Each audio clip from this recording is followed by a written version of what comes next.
যারা ধরুন সেই পড়াশোনার জগৎটা থেকে অনেকটা এগিয়ে এসছেন, অনেকটা বেরিয়ে গেছেন, অনেকটা সংসারের মধ্যে ঢুকে গেছেন বা অনেকে সংসারের মধ্যে ঢোকেননি। যাই হোক, তারা আপনারা আবার যদি রিলিভ করতে চান নিজেকে, আবার যদি জীবনে বাঁচতে চান, যদি আপনারা চান, আমি বলছি যে অনেকে হয়তো চাইবেন না যে সে না ক্যারিয়ার করুক।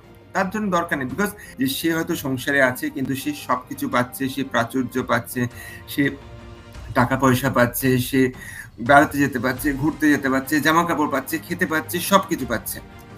হ্যাঁ, সব সংসারে কিছু আপ ডাউন থাকে বাট আমি অলওয়েজ এটা বলে থাকি যদি 80% সবকিছু ভালো পায় তাহলে ধরতে হবে যে মানে সে সবকিছু পাচ্ছে।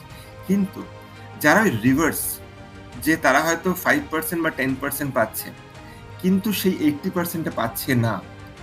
অর্থাৎ তারা হয়তো জানে যে তাদের পরিবারে কোনো ভ্যাকেশনস এ যাওয়া হয় না। তাদের পরিবারে সে হয়তো অর্থনৈতিকভাবে ভীষণ চাপে রয়েছে। তার হাতে কোনো টাকা পয়সা নেই। ইত্যাদি, ইত্যাদি, ইত্যাদি। ধরুন আপনি ভাবছেন যে আপনার কাছে আরো ৩০-৩৫ বছর রয়েছে যে সুন্দর করে লাইফটাকে লিড করার জন্য। সেখানে লিখুন যে আপনার লাইফটাকে কি করে লিড করতে চাইছেন।